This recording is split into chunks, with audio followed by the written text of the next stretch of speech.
திவ்ய தரிசனம் நேயர்களுக்கு என்னுடைய அன்பார்ந்த நமஸ்காரம். நான் உங்கள் விஜயானந்த்.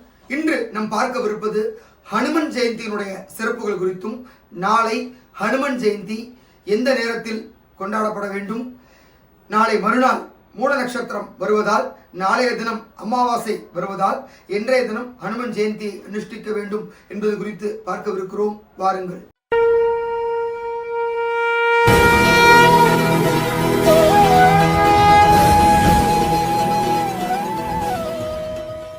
அஞ்சனை மைந்தன் ஆஞ்சநேயன், அதாவது இந்த கலியுகத்தில் சிரஞ்சீவியாக இருக்கணும், நம்மளுடைய கஷ்டங்கள் எல்லாம் நீங்கணும், நவகிரகங்களுடைய தோஷங்கள் நமக்கு விலகணும் அப்படின்னா கண்டிப்பாக நாம் வழிபட வேண்டிய ஒரு கடவுள் அப்படின்னா அது ஆஞ்சநேயர் தான். ஆஞ்சநேயர் மாதிரி ஒரு பக்திக்கு உதாரண புருஷரை நம்ம யாராலையும் உதாரணமாக சொல்ல முடியாது. அப்படிப்பட்ட அற்புதமான ஸ்ரீ ராமபக்தன், அதாவது ஆஞ்சநேயர் நீங்கள் எல்லா இடத்துலையும் பார்க்கலாம். எல்லா இடத்துலையும் ஒரு அடி முதல் ஒரு 35-40 அடி வரைக்கும் விஸ்வரூபமாக இருக்கக்கூடியவர் தான் ஆஞ்சநேயர். அப்படிப்பட்ட ஆஞ்சநேயர் பல இடங்களில் பார்த்தீங்கன்னா 2 கையையும் கூப்பி தலையை கொஞ்சம் சாட்ச மாதிரி ஒரு வணங்கின ஒரு போஸ்ட்லேயே தான் இருப்பார்.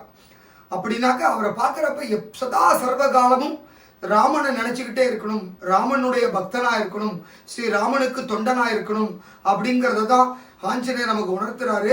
நாம் பார்த்தீங்கன்னா கோவிலில் போய் பல இடங்கள் அப்படி நெஞ்சை நிமித்தி நிற்போம். அது மாதிரி அதாவது அப்பேற்பட்ட சக்தி படைச்ச ஆஞ்சநேயரே தலை குனிஞ்சு கையை கூப்பி நிற்கிறாரு ராமபிரான்ட்டு அப்படின்னா நாமெல்லாம் சாதாரண ஒரு ஆள்.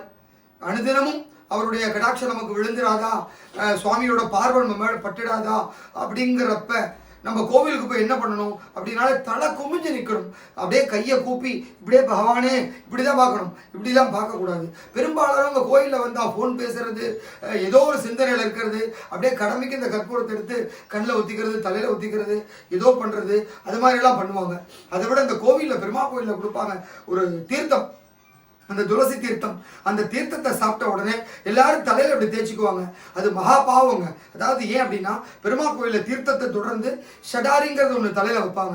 அந்த ஷடாரி அப்படின்னா அந்த பெருமாளுடைய அந்த ராமனுடைய பாதத்தில் இருந்து நம்ம சிரசில் அலங்கரிக்கக்கூடிய அந்த ஒரு கிரீடம் மாதிரி இருக்கக்கூடிய ஷடாரி தான். நம்ம இப்படி கையை எச்சி பண்ணி குடிச்சுட்டு தான் இப்படி தலையில் தேய்ச்சிக்கிறோம். அப்படிங்கிறப்ப அந்த தலையும் எச்சலாயிடுது.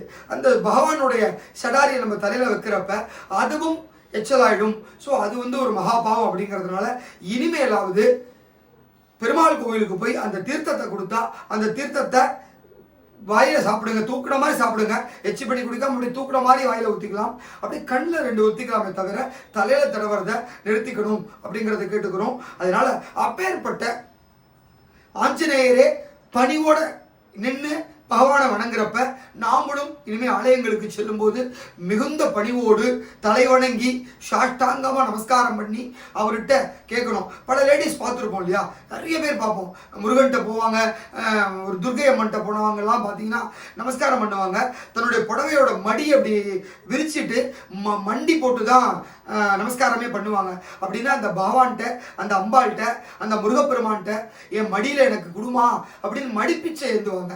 ஸோ ஒரு பிக்சர் தான். அதாவது சிவன்கிட்ட பார்த்தீங்கன்னா யார் தன்னை உடம்பை வருத்தி மனசை ஒருநிலைப்படுத்தி எதுக்குமே ஆசைப்படாமல் ஒரு பிச்சைக்காரனா நம்ம முன்னாடி நிற்கிறானோ அவருக்கு தான் முதல்ல வரத்தை கொடுப்பார். என்கிட்ட காசு இருக்குது அப்படிங்கிறதுனால தங்கத்தினாலேயும் வெள்ளினாலேயும் வைடூரத்தினாலேயும் அவருக்கு இழைச்சி கிரீடத்தை பண்ணி கொடுத்துட்டா உடனே சுவாமி வரம் கொடுத்துட மாட்டார். நீ ஒரு உடலால் உழைச்சி போய் ஒரு சிவங்கோயிலில் போய் சுத்தமாக கைங்கரியம் பண்ணி ஒரு திருப்பணி பண்ணி அங்கே இருக்கிற விளக்கு, அங்கே இருக்கிற சுவாமி இடங்கள்லாம் நீ கூட்டி சுத்தம் பண்ணி ஒரே ஒரு நெய் தீபம் ஏற்றி வச்சுட்டு வந்தேன்னா உனக்கு தான் முதல்ல வரம் கொடுப்பார் சுவாமி.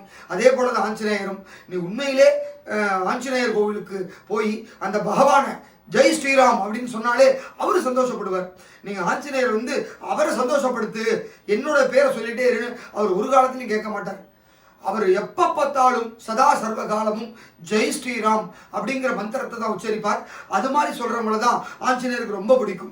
அதனால ஆஞ்சநேயா ஆஞ்சநேயா அப்படின்னு சொல்கிறத விட ஜெய் ஸ்ரீராம்னு சொல்லிடுங்க. அவரையும் கவர் பண்ணிடலாம், ஸ்ரீராமரையும் கவர் பண்ணிடலாம். ஸோ அப்பேற்பட்ட சக்தி படைத்த மகா அவதார புருஷராக இருக்கக்கூடிய மாருதியான ஸ்ரீ ஆஞ்சநேயருக்கு ஜெயந்தி விழா அப்படிங்கிறது, அதாவது அவருடைய பிறந்த நாள் அப்படிங்கிறது மார்கழி மாதம் இந்த அற்புதமான தனுர் மாதத்துல அமாவாசை திதியில மூல நட்சத்திரத்துல எப்போதும் வரும். ஒரு சில ஆண்டுகள் நட்சத்திரம் முதல் நாள் வரும், அமாவாசை அடுத்த நாள் வரும். இந்த வருஷம் அதாவது 2025 ஆண்டு திதி பார்த்தீங்கன்னா அமாவாசை திதி நாளைய தினம், அதாவது 19/12/2025 வெள்ளிக்கிழமை அமையப்பட்டிருக்கிறது. ஆனால் மூல நட்சத்திரம் நாளை இரவு, அதாவது 12 மணிக்கு மேல், அதாவது 20ஆம் தேதி அதிகாலை 12:05 மணிக்கு தான் மூல நட்சத்திரமே வருது. அதனால நாளைக்கு நட்சத்திரம் முழுசா கிடையாது, திதி மட்டும்தான் இருக்கு. இருந்தாலும் நட்சத்திரத்தையும் திதியும் கணக்கிட்டு நாளைய தினம்தான் ஹனுமன் ஜெயந்தி அப்படிங்கிறத பெரியவங்கெல்லாம் பஞ்சாங்க மூலியமா சொல்லிட்டாங்க. அதனால நாளைய தினம் தான் பெரும்பாலான ஆலயங்கள்ல ஹனுமன் ஜெயந்தி விழா கொண்டாடப்படுகிறது. இதுல உங்களுக்கு குழப்பமே வேண்டாம். நம்ம வீடுகள்லையும் நாளைக்கு ஹனுமன் ஜெயந்தி விழாவை சிறப்பாக கொண்டாடலாம். 19ஆம் தேதி, அதுவும் வெள்ளிக்கிழமை, ரொம்ப சூப்பரான ஒரு நாள். இந்த நாளில் நாளைக்கு நீங்கள் பூஜையை வச்சுக்கலாம். ஸோ நமக்கு 19ஆம் தேதி வெள்ளிக்கிழமை ஹனுமன் ஜெயந்தி அப்படிங்கிறத சொல்லிட்டேன்.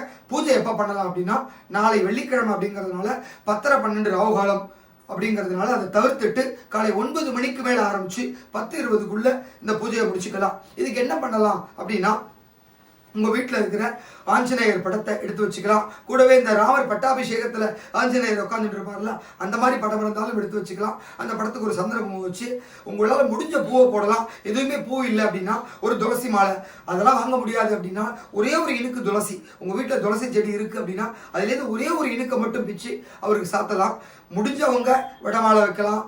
இல்லை எனக்கு அதெல்லாம் வசதி இல்லை அப்படின்னா ஒரே ஒரு ஸ்பூன் கல்கண்டு, 4 சின்னதாக ஒரு கல்கண்டை வச்சு பக்கத்தில் ஒரு வெத்தலை பாக்கு வாழைப்பழத்தை வச்சு நைவேத்தியம் பண்ணுங்க.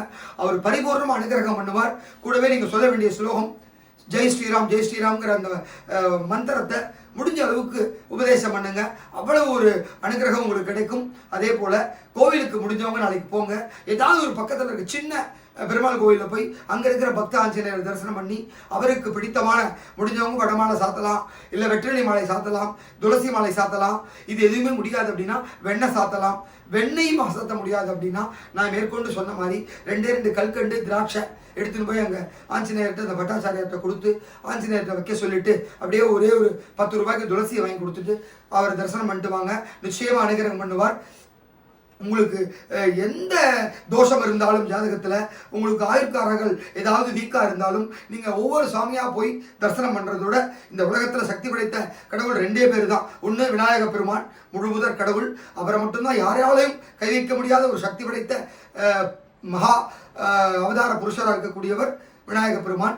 நவகிரகங்களே அவர்கிட்ட நெருங்க முடியாத ஒரு வாய்ப்பு இருக்கக்கூடிய தெய்வம். அதே போல தான் இந்த நம்ம மாருதியும். ஸோ மாருதிக்கிட்டையும் எந்த நவகிரகங்களும் வர முடியாது. நமக்கு இந்த ஆயுள் முழுக்க சிரஞ்சீவியாக இருக்கணும் அப்படின்னா அது ஆஞ்சநேயருடைய அனுகிரகம் வேணும்.